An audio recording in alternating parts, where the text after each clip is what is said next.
देखिए, हम लोग आज का जो सेशन होगा, इस सेशन में हम लोग यूपी से रिलेटेड बातें पढ़ेंगे, उत्तर प्रदेश से, क्योंकि जो यूपी पुलिस का एग्ज़ाम होने वाला है, अभी फ़िलहाल में एग्ज़ाम है, तो उस एग्ज़ाम की दृष्टि से भी ये सेशन बनाया गया है। और जो यूपी बेस्ड जितने सारे एग्ज़ाम होते हैं, यूपी से रिलेटेड जितने सारे एग्ज़ाम होते हैं, उन एग्ज़ाम्स में ये जो टॉपिक है, ये टॉपिक महत्वपूर्ण कारगर सिद्ध होगा और एग्ज़ाम की दृष्टि से फ़ायदेमंद होगा। तो चलिए आइए समझते हैं, बिना किसी टाइम का वेस्ट किए हुए हम लोग यूपी से जो यूपी की जानकारी है, यूपी की जानकारी लेने का प्रयास करते हैं। देखिए, हम लोग को पढ़ना है उत्तर प्रदेश के बारे में, जिसको यूपी भी कहा जाता है। सब लोग जानते हैं इसको यूपी कहा जाता है, यू से उत्तर प्रदेश। अब बात है कि उत्तर प्रदेश जो है भारत के किस क्षेत्र में है? उत्तरी क्षेत्र में। अगर पूछा जाए कि भारत के किस क्षेत्र में, उत्तरी भाग में, उत्तरी भारत के अंतर्गत उत्तर प्रदेश आता है। इस उत्तर प्रदेश का गठन कब हुआ था? स्वतंत्रता प्राप्ति के बाद उत्तर प्रदेश का गठन हुआ था 24 जनवरी 1950 ईस्वी को। 24 जनवरी 1950 ईस्वी को उत्तर प्रदेश का गठन हुआ था। राजधानी कहाँ है उत्तर प्रदेश की? राजधानी लखनऊ है। एक जुडिशियल राजधानी है, जुडिशियल कैपिटल है। और जो जुडिशियल कैपिटल है वो प्रयागराज इलाहाबाद है। प्रयागराज है। इस उत्तर प्रदेश में जिला कितने हैं? जिला की संख्या कितनी है? जिला 75 जिला है उत्तर प्रदेश के अंतर्गत। प्रमंडल कौगो है उत्तर प्रदेश में? प्रमंडल की संख्या कितनी है? 18 है। आबादी कितना है उत्तर प्रदेश की? आबादी 241 मिलियन। कितना? 241 मिलियन। और उत्तर प्रदेश से ही एक राज्य बना था, उत्तराखंड। उत्तराखंड का गठन कब हुआ था? उत्तराखंड का गठन कब हुआ था? 9 नवंबर 2000 ईस्वी। 9 नवंबर 2000 ईस्वी को जो उत्तर प्रदेश का उत्तरी जो इलाका है, उत्तरी इलाका में उपद्रव होने लगा, आंदोलन होने लगा एक नए राज्य बनाने के लिए, तो 9 नवंबर 2000 ईस्वी को क्या किया गया? उत्तराखंड का गठन किया गया। यहाँ की मुख्य नदी अगर देखा जाए, उत्तर प्रदेश की मुख्य नदी गंगा और यमुना। गंगा और यमुना उत्तर प्रदेश की मुख्य नदी है। और जो इनका संगम जो होता है, संगम जो दोनों नदी आपस में मिलती है प्रयागराज में, प्रयागराज जिसको इलाहाबाद कहा जाता है, प्रयागराज में संगम होता है इन दोनों नदियों का। अन्य प्रमुख नदी जो है, अन्य प्रमुख नदी उत्तर प्रदेश की गोमती है, सरयू है, ये प्रमुख नदियां हैं उत्तर प्रदेश की।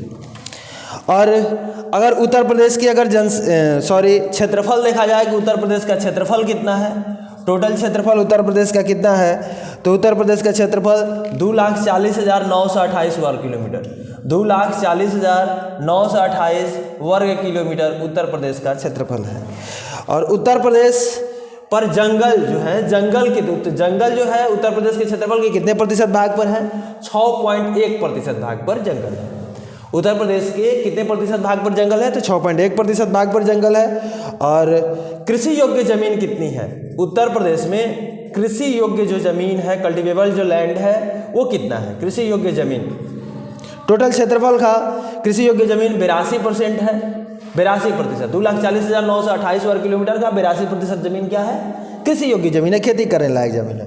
निवल कृषि भूमि, निवल नेट कल्टिवेबल लैंड बोला जाता है, निवल कृषि भूमि वो कितना है? 68.5% है।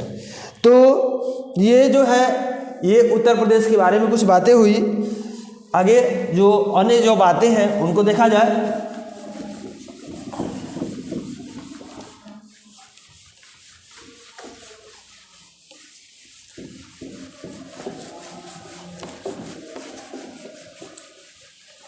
ये उत्तर प्रदेश का हम लोग क्षेत्रफल पढ़े 2,40,928 वर्ग किलोमीटर। ये क्षेत्रफल जो है पूरे भारत के क्षेत्रफल का कितना प्रतिशत है? जो उत्तर प्रदेश का क्षेत्रफल है पूरे भारत के क्षेत्रफल का कितना प्रतिशत है? 7.3% है। और उत्तर प्रदेश जो है भारत का चौथा बड़ा राज्य है, 4th ग्रेटेस्ट स्टेट। भारत का चौथा बड़ा राज्य है उत्तर प्रदेश। और अर्थव्यवस्था में अगर अर्थव्यवस्था की दृष्टि से उत्तर प्रदेश को देखा जाए तो उत्तर प्रदेश भारत में तीसरे नंबर पे आता है, 3 नंबर पे आता है। जीडीपी यहाँ का ग्रोस डोमेस्टिक प्रोडक्ट जिसको कहा जाता है, सकल घरेलू उत्पाद, यह 18.63 लाख करोड़ 18.63 लाख करोड़ का यहाँ पर जीडीपी है। और प्रति व्यक्ति जो आय है, प्रति व्यक्ति आय, पर कैपिटा इनकम जिसको बोला जाता है 68,810 रुपया, 68,810 रुपये यहाँ का प्रति व्यक्ति आय है। ठीक है, अब उत्तर प्रदेश के कुछ ज्योग्राफी के बारे में समझ लेते हैं। उत्तर प्रदेश की चौहद्दी क्या है? उत्तर प्रदेश के देखिए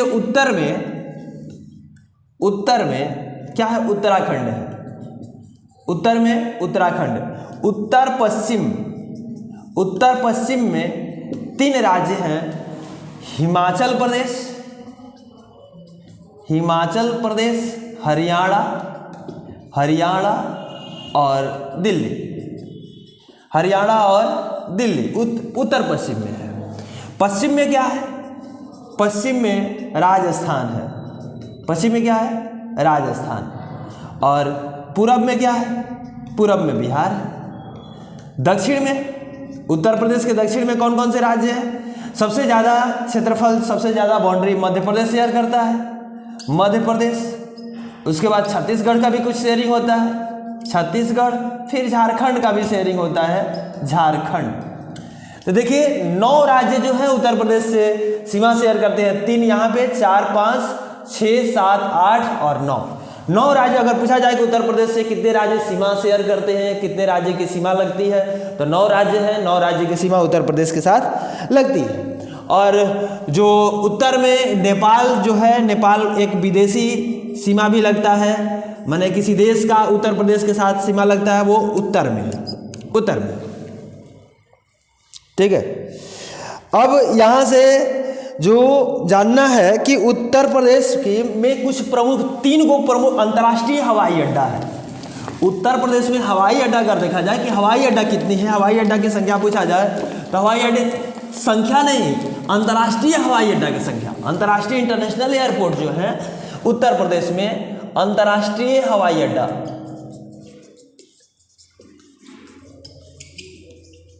अंतर्राष्ट्रीय हवाई अड्डा का वो है 3 गो है। कौन कौन? एक चौधरी चरण सिंह, पहला चौधरी चरण सिंह अंतर्राष्ट्रीय हवाई अड्डा है, ये लखनऊ में है। ये कहाँ पे? लखनऊ में। फिर लाल बहादुर शास्त्री, एक दूसरा हवाई अड्डा, लाल बहादुर शास्त्री अंतर्राष्ट्रीय हवाई अड्डा। लाल बहादुर शास्त्री हवाई अड्डा कहाँ पे है? ये वाराणसी में, वाराणसी। ये अंतर्राष्ट्रीय हवाई अड्डे हैं। एक कुशीनगर इंटरनेशनल एयरपोर्ट है, वो कुशीनगर में, कुशीनगर इंटरनेशनल एयरपोर्ट कहाँ पे है? कुशीनगर में है। तो ये उत्तर प्रदेश के हवाई अड्डे हुए, ये अंतर्राष्ट्रीय हवाई अड्डे हुए। उत्तर प्रदेश के अंतर्राष्ट्रीय हवाई अड्डा कौ गो? 3 गो। एक लाल बहादुर शास्त्री अंतर्राष्ट्रीय हवाई अड्डा, एक चौधरी चरण सिंह अंतर्राष्ट्रीय हवाई अड्डा, एक कुशीनगर। तो लाल बहादुर शास्त्री कहाँ है? वाराणसी में। चौधरी चरण सिंह लखनऊ में। कुशीनगर अंतर्राष्ट्रीय हवाई अड्डा कुशीनगर में है। ठीक है, और उत्तर प्रदेश से कुछ प्रमुख जो एम्बेलम है, जो राजकीय चिन्ह है, उनके बारे में समझना है। वहाँ का जो राजकीय पक्षी है, उत्तर प्रदेश का राजकीय पक्षी क्या है? राजकीय पक्षी सारस, जिसको क्रेन भी बोला जाता है। ठीक है, फूल, उत्तर प्रदेश का फूल क्या है? राजकीय फूल क्या है? पलाश का फूल राजकीय फूल वहाँ का है। उत्तर प्रदेश के राजकीय पशु क्या है? बारहसिंघा है, बारहसिंघा। उत्तर प्रदेश का राजकीय पशु बारहसिंघा है। और राजकीय जो वृक्ष है अशोक का वृक्ष है। उत्तर प्रदेश का राजकीय वृक्ष अगर पूछा जाए तो किसका वृक्ष है? अशोक का वृक्ष है। ठीक है, अब उत्तर प्रदेश में 2 ऐसे स्टेशन हैं जो रेलवे के मुख्यालय हैं, रेलवे जोनों के मुख्यालय हैं, उनके बारे में जानते हैं कि वो जो कौन कौन से स्टेशन हैं जो रेलवे जोन के मुख्यालय हैं और किस रेलवे जोन के मुख्यालय हैं, इसके बारे में भी हम लोग समझते हैं।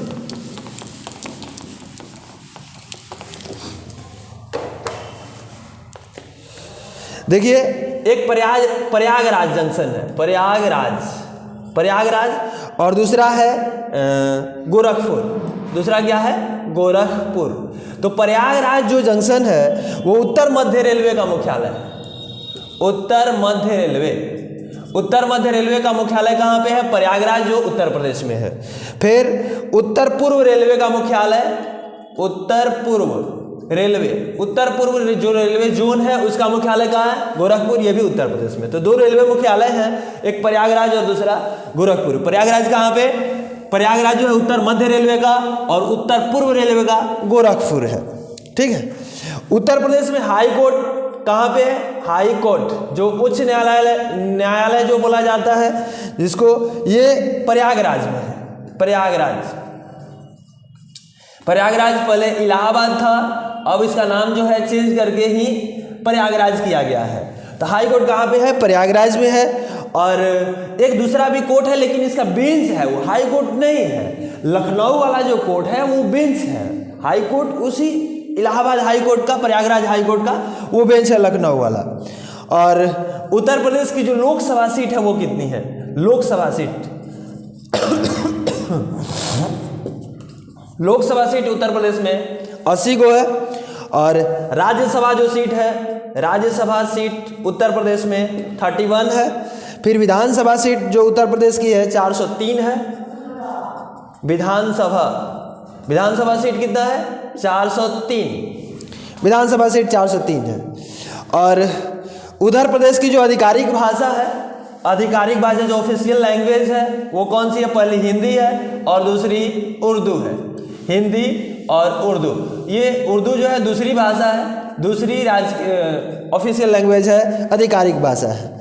और उत्तर प्रदेश में सबसे ज़्यादा धर्म मानने वाले लोग, हिंदू धर्म के मानने वाले लोग हैं, 75% लोग हैं, 3/4 हैं। लेकिन दूसरा सबसे बड़ा धर्म उत्तर प्रदेश में माना जाने वाला वो इस्लाम धर्म है। दूसरे धर्म जो सबसे ज़्यादा मानने वाले धर्म, सबसे ज़्यादा मानने वाले धर्म के लोग किस धर्म के हैं, इस्लाम धर्म के मानने वाले लोग हैं, इस्लाम धर्म लोग मानते हैं। ठीक है। अब जो है उत्तर प्रदेश से रिलेटेड जो है, उत्तर प्रदेश की राज्यपाल कौन है, उत्तर प्रदेश के राज्यपाल आनंदीबेन पटेल, उत्तर प्रदेश के राज्यपाल आनंदीबेन पटेल। मुख्यमंत्री सबको पता है, मुख्यमंत्री कौन है, आदित्यनाथ जोगी आदित्यनाथ है जिसको बोला जाता है। और उप मुख्यमंत्री वहां पे 2 हैं, उप मुख्यमंत्री उत्तर प्रदेश में 2, एक केशव प्रसाद मौर्य, दूसरा ब्रजेश पाठक। केशव प्रसाद मौर्य और दूसरे ब्रजेश पाठक। ये तीनों के तीनों मुख्यमंत्री हुए या उप मुख्यमंत्री हैं। तीनों के तीनों बीजेपी से ही कनेक्टेड है, बीजेपी दल से ही आते हैं तीनों जो नेता हैं। ठीक है। फिर जो महाजनपद थे उत्तर प्रदेश में, 7 गो महाजनपद हुआ करते थे। उत्तर प्रदेश से जो पूरे 16 महाजनपद पूरे भारत में, उसमें 7 महाजनपद उत्तर प्रदेश में। और जो अब हम लोग जो है, अब हम लोग पढ़ेंगे कि उत्तर प्रदेश का इतिहास से किस प्रकार संबंध है। उत्तर प्रदेश का इतिहास हम लोग पढ़ने वाले हैं। तो ये एक प्रकार से संक्षिप्त परिचय हुआ उत्तर प्रदेश का। और जो है यहाँ से आगे हम लोग अगर बढ़ते हैं तो उत्तर प्रदेश के इतिहास के बारे में समझते हैं कि उत्तर प्रदेश का इतिहास क्या है और यहाँ से किस प्रकार के क्वेश्चन उठाए जाते हैं। जो उत्तर प्रदेश का अधिकांश इतिहास है वो भारत के इतिहास से रिलेटेड है, क्योंकि भारत के अंतर्गत ही उत्तर प्रदेश आता है। तो हम लोग अगर उत्तर प्रदेश का इतिहास पढ़ते हैं तो उसमें जो है उसमें भारत का इतिहास भी सम्मिलित हो जाएगा। तो उत्तर प्रदेश के इतिहास में हम लोग ये जानना है कि जो महाजनपद थे उनमें एक कनौज आया, कनौज, ठीक है। ये कनौज आया तो कनौज में हर्षवर्धन का आप लोग नाम सुने होंगे, हर्षवर्धन राजा हुआ करते थे। तो हर्षवर्धन का जब शासन काल आया तो उस वक्त कनौज की स्थिति जो थी बहुत ज़्यादा जैसे पिक पे थी। हर्षवर्धन के शासन काल में कनौज जो था, कनौज का शासन जो था बहुत ज़्यादा महत्वपूर्ण रहा और बहुत ज़्यादा पिक पे रहा। हर्षवर्धन के शासन काल में कनौज का जो एरिया था, कनौज का जो सल्तनत थी, कनौज का जो क्षेत्र था वो बहुत ज़्यादा विस्तृत था। और ये उत्तर में इसका जो अगर देखा जाए कि कहाँ से कहाँ तक इसका प्रसार था तो उत्तर में पंजाब तक, और पंजाब से लेकर दक्षिण में कहाँ सर, दक्षिण में उड़ीसा तक इसका विस्तार था। और पश्चिम में गुजरात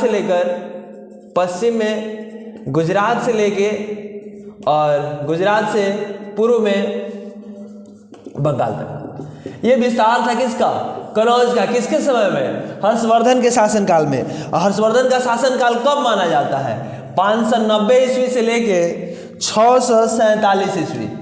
590 ईस्वी से 647 ईस्वी के बीच में हर्षवर्धन का शासनकाल था और वो कनौज का राजा हुआ करता था। जब हर्षवर्धन की मृत्यु हुई तो कनौज का विखंडन कई राज्यों में हो गया, ठीक है। कई राजवंशों में इस पर गुर्जर प्रतिहार वंश ने शासन किया। कनौज की मृत्यु के बाद किस वंश के शासन, गुर्जर प्रतिहार वंश द्वारा शासन किया, जिस पर पाल वंश ने फिर आगे चल के दावा किया, पाल वंश आए। और राष्ट्रकूट वंशों ने भी कई बार इस हर्षवर्धन की मृत्यु के बाद राष्ट्रकूट वंश ने कई बार आक्रमण किया था कनौज पे, कई बार आक्रमण किया। राष्ट्रकूट वंश ने कई बार कनौज पर आक्रमण किया। और 8वीं से 10वीं शताब्दी के मध्य, 8वीं सेंचुरी से लेके 10वीं सेंचुरी के मध्य, 10वीं शताब्दी के मध्य यानी बीच में पाल वंश के पतन के बाद, पाल वंश का पतन हुआ। पाल वंश आया था किसके बाद, गुर्जर प्रतिहार के बाद। यानी पहले हर्षवर्धन का शासनकाल, उसके बाद गुर्जर प्रतिहार आया। और गुर्जर प्रतिहार को जो है एक तरीके से चुनौती दिया गया पाल वंश द्वारा। और पाल वंश का शासनकाल आया 8वीं से 10वीं शताब्दी के बीच। और उसके बाद पाल वंश के बाद चेर वंश का शासन आया। किसका, चेर वंश का शासन आया, ठीक है। पाल वंश के बाद चेर वंश 12वीं से 18वीं शताब्दी के बीच शासन किया। ये चेर वंश का शासनकाल कब से है, 12वीं शताब्दी से लेके 18वीं शताब्दी के मध्य, 18वीं शताब्दी के मध्य चेर वंश का शासनकाल रहा।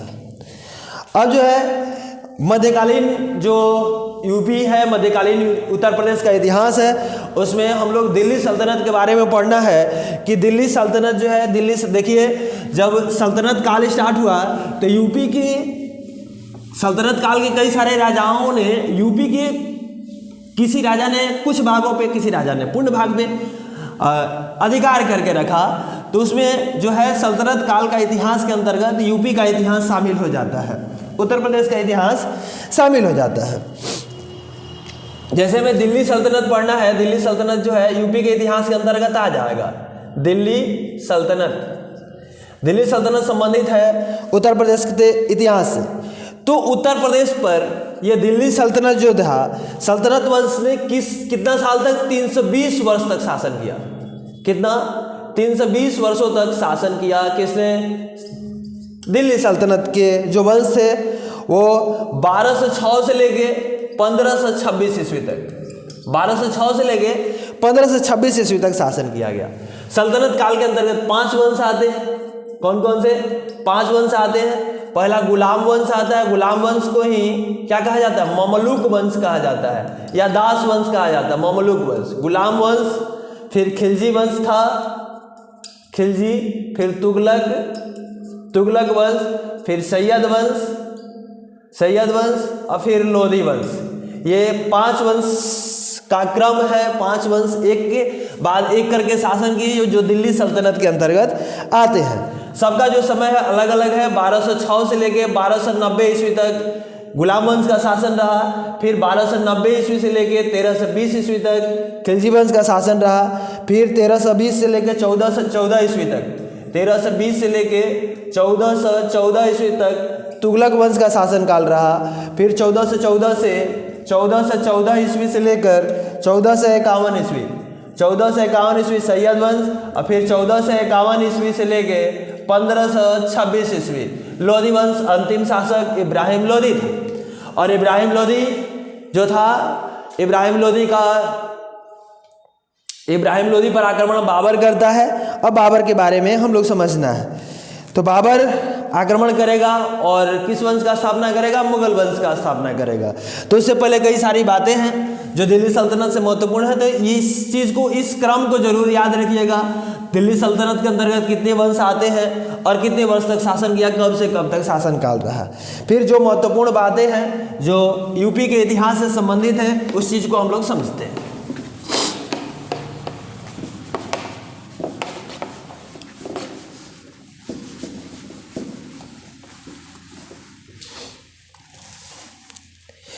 जो कुतुबुद्दीन ऐबक था पहला शासक, गुलाम वंश का संस्थापक भी था। तो कुतुबुद्दीन ऐबक जो उत्तर प्रदेश था, उत्तर प्रदेश के 3 क्षेत्रों को जीता था, मेरठ, अलीगढ़ और इटावा। इन तीनों क्षेत्रों को जीत के इस उत्तर प्रदेश के इस आंशिक भाग पे उसने शासन किया था। किसने? कुतुबुद्दीन ऐबक ने। ये मेरठ, अलीगढ़, इटावा को कुतुबुद्दीन ऐबक ने जीता, कुतुबुद्दीन ऐबक द्वारा जीता गया और इस क्षेत्र में शासन किया गया। किसके द्वारा? फिर कुतुबुद्दीन ऐबक के बाद जो है इल्तुतमिश राजा जब बनता है, उसके पहले आराम शाह बनता है, आराम शाह के बाद इल्तुतमिश जब बनता है, तो इल्तुतमिश क्या किया? जो उत्तर प्रदेश का बहुत बड़ा जो क्षेत्र था कनौज, अभी हम लोग कनौज के बारे में पढ़े हैं। कनौज में हर्षवर्धन का शासन काल था। हर्षवर्धन के शासन के काल के बाद गुर्जर प्रतिहार वंश का शासन आया, फिर पाल वंश का शासन आया, पाल वंश के बाद चेर वंश का शासन काल आया। तो ये हम लोग अभी पढ़े हैं। तो जो इल्तुतमिश था, इल्तुतमिश क्या किया? इल्तुतमिश जो कनौज को हरा के पूरे यूपी को अपने में मिला लिया था सल्तनत काल में। ये कौन हराया था? इल्तुतमिश ने कनौज को हराया। कनौज को हराकर क्या किया? पूरे यूपी को अपने सल्तनत काल में, अपने जो राजवंश है, अपने राजवंश में मिलाया था। और इसी क्रम में गुलाम वंश के एक शासक थे बलबन।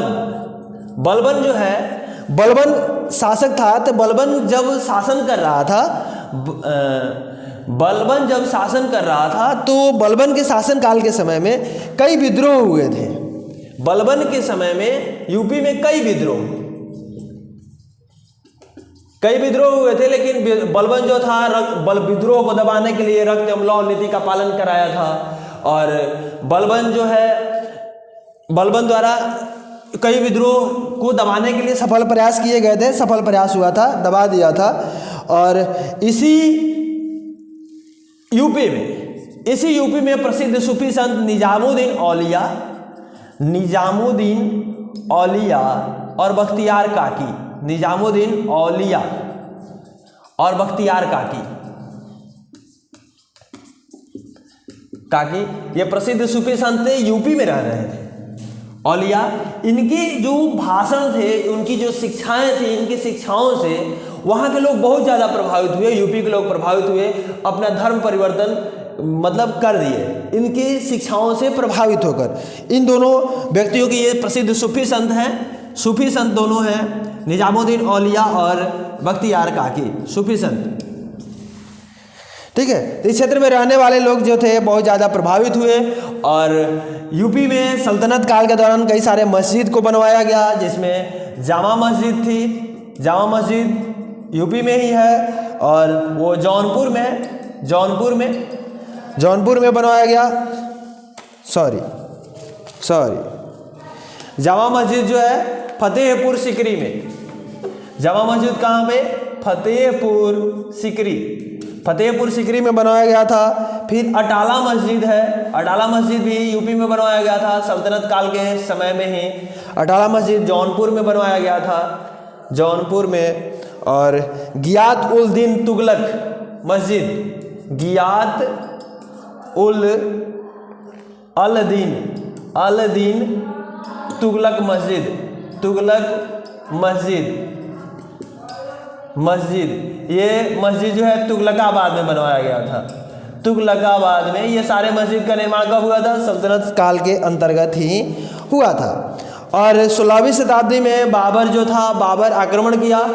इसी सल्तनत काल के जो अंतिम वंश है लोधी वंश पे आक्रमण हुआ 1526 ईस्वी में।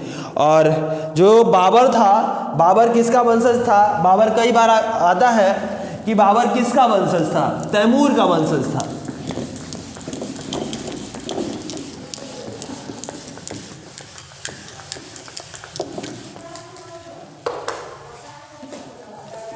बाबर वंशज किसका था? बाबर कब या 16वीं शताब्दी में, 16वीं शताब्दी में क्या किया? बाबर आक्रमण किया। बाबर आक्रमण किया किस पर? ये जो तुगलक वंश के अंतिम वंश है, सल्तनत काल के अंतिम वंश लोधी वंश है। लोधी वंश के अंतिम शासक इब्राहिम लोधी पर आक्रमण किया गया। इब्राहिम लोधी, ठीक है, इब्राहिम लोधी पर बाबर आक्रमण किया और जो है क्या किया? मुगल वंश का स्थापना किया इनको हरा के। और ये आक्रमण जो हुआ था 1526 ईस्वी में, इसको पानीपत का प्रथम युद्ध कहा जाता है। पानीपत का प्रथम युद्ध हुआ था किसके? बाबर और इब्राहिम लोधी के बीच, जिसमें इब्राहिम लोधी की क्या हुई थी? हार हुई थी। बाबर जीत गया था। बाबर जीत के क्या किया था? इस क्षेत्र पे मुगल वंश की स्थापना कराया था। और जो है बाबर किसका वंशज था? अभी बाबर के बारे में जानना है। बाबर जो है तैमूर का वंशज था। और बाबर जो है फरगना घाटी का था। कहाँ का? फरगना घाटी जो है आज के डेट में उज्बेकिस्तान में पड़ता है। उज्बेकिस्तान में फरगना है और वहीं का तैमूर था। और तैमूर का ही वंशज कौन था? बाबर था, ठीक है। और ये बाबर था किस दर्रा से पार करके आया था? खैबर दर्रा से भारत में प्रवेश किया था। किस दर्रा से? खैबर दर्रा से पार आया था। खैबर, बोलन और गोमल तीनों दर्रा पाकिस्तान में पड़ता है, तो इसी दर्रा से आया था पार करके। और जब मुगल वंश का स्थापना हुआ तो मुगल वंश का जो शासन था, किन क्षेत्र मुगल का शासन क्षेत्र किन क्षेत्रों तक फैला हुआ था? जो पूरा भारत है, पाकिस्तान, अफगानिस्तान, फिर उधर बांग्लादेश, ये सारे क्षेत्रों पर मुगल वंश का शासन था। और बाबर जो है, बाबर के बाद बाबर और हुमायूं दो शासक थे। बाबर और हुमायूं ये दोनों के दोनों कहाँ से शासन किए थे? दिल्ली अपनी राजधानी बना के शासन किए थे। दिल्ली से शासन किए थे। बाबर और हुमायूं कहाँ से शासन किए थे? दिल्ली से शासन किए थे। और 1540 ईस्वी का समय होता है जब राजा रहता है कौन? हुमायूं राजा रहता है। लेकिन 1540 ईस्वी में एक अफगान होता है शेर शाह सूरी अफगान होता है। वो आक्रमण करता है हुमायूं को और हराता है 1540 वाला युद्ध में। और 1540 के युद्ध में हराकर और राजा बनता है। और राजा बनता है ये कौन? शेरशाह राजा होता है। शेरशाह, उसके बाद शेरशाह का पुत्र होता है इस्लाम शाह भी राजा होता है। शेरशाह और इस्लाम शाह दोनों राजा होते हैं। और ये दोनों के दोनों राजा कहाँ से शासन करते हैं? ये दोनों के दोनों राजा ग्वालियर से शासन करते हैं। ये दोनों ग्वालियर से शासन करते हैं ग्वालियर से। फिर इस्लाम शाह का ही प्रधानमंत्री था, नाम था हेमू। जो हेमू था किसका प्रधानमंत्री था? इस्लाम शाह का प्रधानमंत्री। इस्लाम शाह का प्रधानमंत्री था कौन? हेमू प्रधानमंत्री था। और डिफेक्टर जो बन के काम करता है पूरे यूपी में।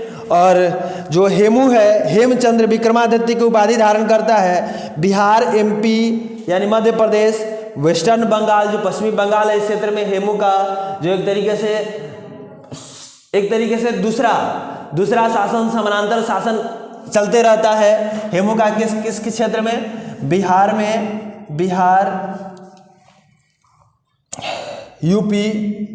यूपी, मध्य प्रदेश और पश्चिमी बंगाल, वेस्टर्न बंगाल में डी फैक्टर के रूप में हेमू रहता है। हेमू जो है हेमचंद्र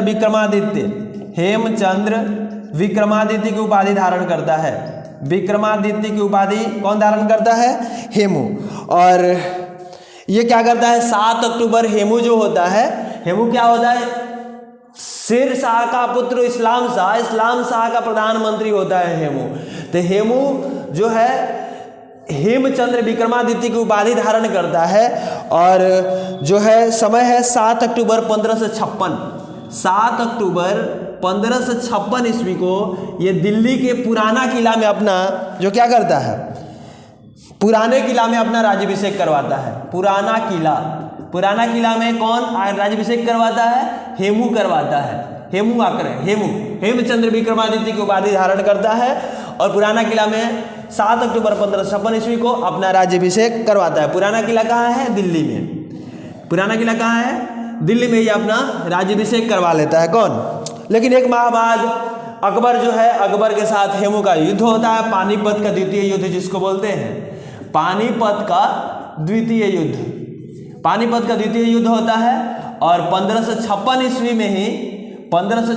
में पानीपत का द्वितीय युद्ध होता है, जिसमें हेमू की पराजय होती है और अकबर की जीत होती है। अकबर आक्रमण करता है और हेमू मारा जाता है। इसी युद्ध में एक माह बाद ही हेमू क्या होता है? हेमू मारा जाता है। फिर अकबर जो है आगरा और फतेह, अकबर चूंकि हेमू को पराजित किया, तो अकबर कहाँ से शासन किया? बाबर और हुमायूं दिल्ली से शासन किए। शेर शाह सूरी और इस्लाम शाह ग्वालियर से शासन किया। हेमू अपना जो है राज्याभिषेक दिल्ली में करवाया, लेकिन एक माह बाद पानीपत के द्वितीय युद्ध अकबर के साथ हुआ, जिसमें हेमू मारा गया। लेकिन अकबर जो है आगरा और फतेहपुर से शासन करता है। ये शासन आगरा और फतेहपुर सीकरी से शासन करता है। और मुगल वंश का जब पतन होता है 16वीं शताब्दी में, तो उस क्षेत्र पर मराठा जो होते हैं, उत्तर प्रदेश वाला जो क्षेत्र है, मराठाओं ने शक्ति का पावर वैक्यूम पैदा हो जाता है, कोई राजा नहीं रह जाता है। तो उस स्थिति में मराठा उस क्षेत्र पे काबिज होते हैं। मराठाओं का शासन स्टार्ट होता है मुगल वंश के पतन के बाद 16वीं शताब्दी में, ठीक है। और 18वीं शताब्दी के मध्य में जो है मराठा की सेना जो है उत्तर प्रदेश का जो क्षेत्र है, उत्तर प्रदेश के क्षेत्र पर आक्रमण करती है मराठाओं की सेना।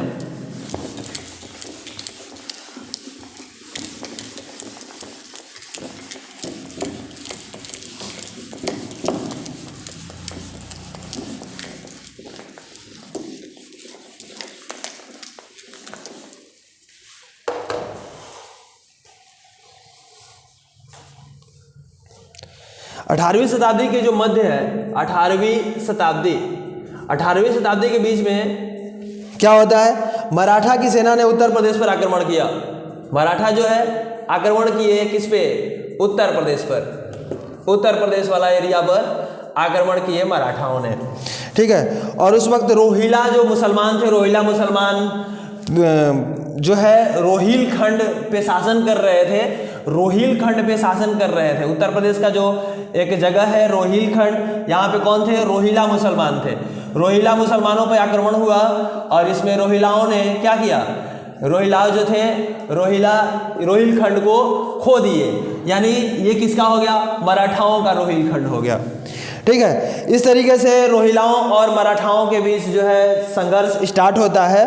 और संघर्ष में क्या होता है कि ये जो युद्ध हुआ था जिसमें रोहिलखंड जीते थे, इसमें मराठा की सेना का जो नेतृत्व दो व्यक्ति कर रहे थे, रघुनाथ राव और मल्हार राव होलकर, ये दो व्यक्ति थे, मराठा सेना का सेनापति थे, ये नेतृत्व कर रहे थे, जिसमें रोहिलखंड को जीता गया था। और इन दोनों के बीच जो है ये रोहिल्ला और मराठाओं के बीच जो संघर्ष है, संघर्ष खत्म होता है 18 दिसंबर 1788 ईस्वी को। 18 दिसंबर 1788 ईस्वी को यह संघर्ष खत्म होता है। कैसे खत्म होता है? गुलाम कादिर की गिरफ्तारी होती है, गुलाम कादिर।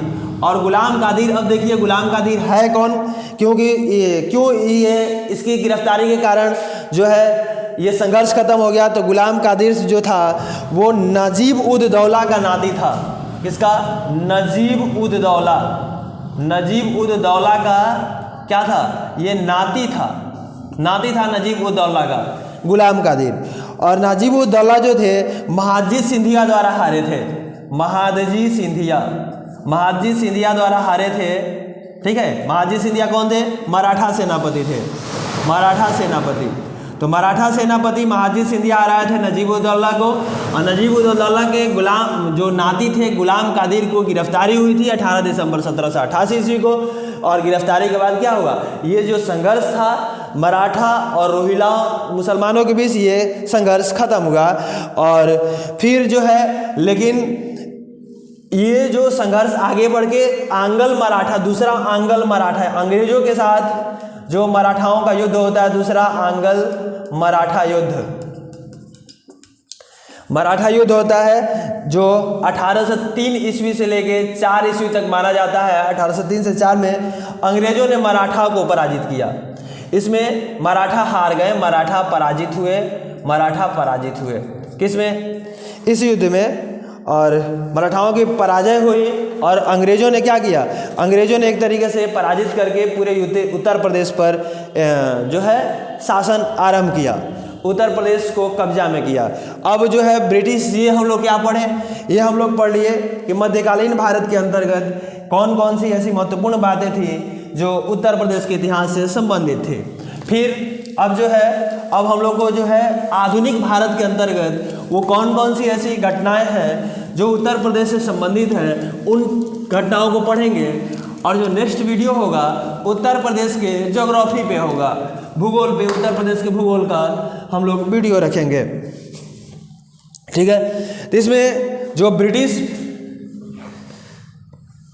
भारतीय इतिहास के अंतर्गत ब्रिटिश उत्तर प्रदेश इतिहास लिखिए, उत्तर प्रदेश इतिहास, ब्रिटिश और उत्तर प्रदेश का इतिहास से किस तरीके से संबंध है। देखिए, जब मराठाओं की हार हुई, अंग्रेजों ने उस क्षेत्र पर कब्जा किया, तो अंग्रेजों ने क्या किया? इस क्षेत्र को, जो उत्तर प्रदेश वाला जो क्षेत्र है, इसको NWPA कहा, NWPA यानी नॉर्थ वेस्टर्न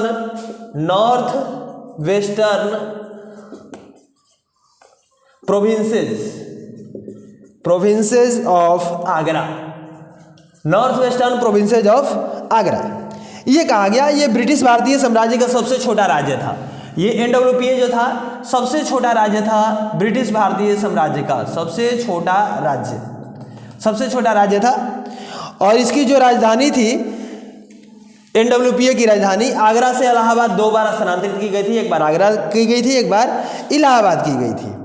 फिर अब उत्तर प्रदेश का अलग अलग समय पे अलग अलग नामकरण हुआ, अलग अलग जो है क्षेत्र को उत्तर प्रदेश में मिलाया गया। तो वो डेट जो है, वो डेट जो महत्वपूर्ण है, उन डेट को हम लोग रखेंगे। जैसे 14 नवंबर 1834 ईस्वी, 14 नवंबर 1834 ईस्वी को प्रेसिडेंसी ऑफ आगरा की स्थापना हुई। उत्तर प्रदेश को किस नाम से जाना जाता था? Presidency of Agra, presidency of Agra, ये उत्तर प्रदेश का नाम है। अलग अलग समय पे अलग अलग नाम से जाना जाता था। 14 नवंबर 1834 ईस्वी में किस नाम से जाना जाता था? Presidency of Agra. अब 1 जनवरी 1836 ईस्वी में फिर से इसका नाम बदला गया, नॉर्थ वेस्टर्न प्रोविंसेज रखा गया, नॉर्थ वेस्टर्न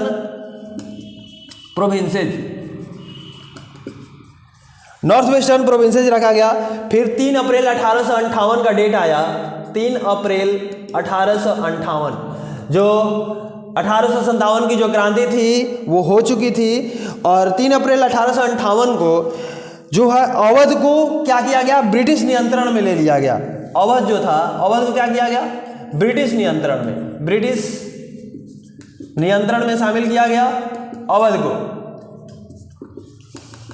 शामिल, और दिल्ली जो था, दिल्ली को NWPA से निकाल के, यानी आगरा वाला जो एरिया है उससे निकाल कर पंजाब में शामिल कर लिया गया। इसको दिल्ली को पंजाब में शामिल किया गया, इसी डेट को दिल्ली को पंजाब में शामिल किया गया।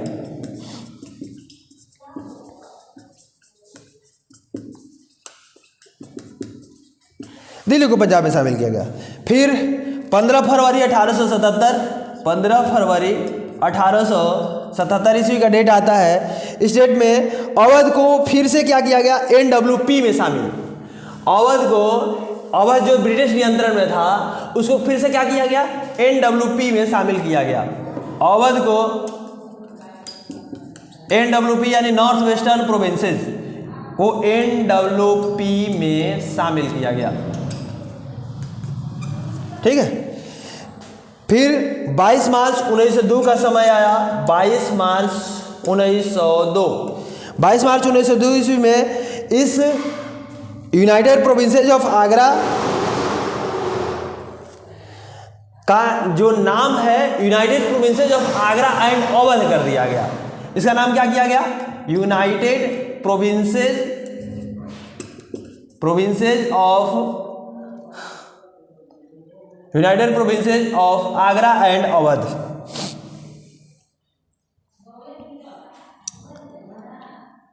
Of Agra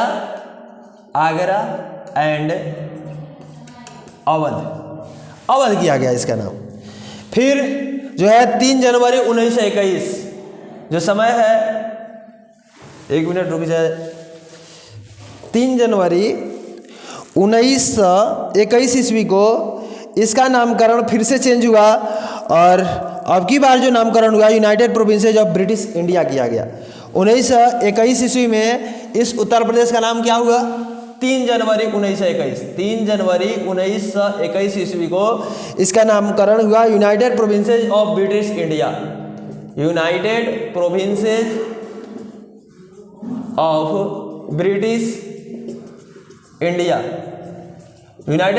of British India नामकरण हुआ। और जो 1 अप्रैल 1937 है, फिर अगला डेट हुआ 1 अप्रैल 1937। 1 अप्रैल 1937 ईस्वी को इसका नाम यूनाइटेड प्रोविंसेस किया गया। कई बार नामकरण हुआ है यूनाइटेड प्रोविंसेस 1 अप्रैल 1937 को। फिर 1 अप्रैल 1946 ईस्वी को, 1 अप्रैल जो है 1946 ईस्वी को क्या होता है, स्वयं शासन लागू करता है उत्तर प्रदेश। स्वयं शासन लागू करता है उत्तर प्रदेश, और स्वयं शासन लागू करके और मतलब कहता है कि हम जो है ब्रिटिश नियम से, उपनिवेश वाला जो नियम है उस नियम से हम लोग नहीं चलेंगे, हम लोग का अपना नियम होगा। और उसी वक्त जो है जो बलिया के नेतृत्व, बलिया जो था, बलिया में एक प्रमुख जो नेता थे चीतू पांडे के नेतृत्व में बलिया ने क्या किया कि क्विट, उस वक्त भारत छोड़ो आंदोलन चल रहा था। भारत छोड़ो आंदोलन के समय में चीतू पांडे ने कहा कि हम लोग जो है, हम लोग उपनिवेशी शासन के अनुसार नहीं चलेंगे, हम लोग की समानांतर सरकार होगी, हम लोग की अपनी सरकार होगी, इस अनुसार चलेंगे। तो इस आधार पर बलिया ने क्या किया, बलिया ने विरोध किया और विरोध करके अपने को अलग किया ब्रिटिश उपनिवेश से, और उसी वक्त से उसको बागी बलिया कहा जाता है। तो वो अध्यक्षता चीतू पांडे कर रहे थे। ठीक है। और उत्तर प्रदेश वह राज्य है जहां से आज तक के जो प्राइम मिनिस्टर है, प्रधानमंत्री है, सबसे ज़्यादा प्राइम मिनिस्टर देने वाला उत्तर प्रदेश राज्य है। 9 वो प्रधानमंत्री उत्तर प्रदेश दिया है। उत्तर प्रदेश से संबंधित एक महत्वपूर्ण घटना बाबरी मस्जिद वाला है। बाबरी मस्जिद को तोड़ा गया था, जिसमें बाबरी मस्जिद की जो घटना है दिसंबर 1992 की है। दिसंबर 1992 में बाबरी मस्जिद की घटना घटी थी और बाबरी मस्जिद को जो है हिंदू कट्टरपंथियों द्वारा तोड़ा गया था। तो ये बातें हैं जो उत्तर प्रदेश के इतिहास से संबंधित है और ये बहुत ज़्यादा महत्वपूर्ण भी है। एक तो इस जो टॉपिक है, इस टॉपिक को देखिए और एक बार नहीं होके 2 बार 3 बार, एक बार अगर देखिए नहीं समझ में आया 2 बार 3 बार देखिए। कई सारे जो टॉपिक है बहुत ज़्यादा महत्वपूर्ण है, एग्जाम से डायरेक्ट क्वेश्चन वहाँ से उठेंगे, तो उन क्वेश्चन को देखते रहा जाए और यहाँ से हम पूरी होगी।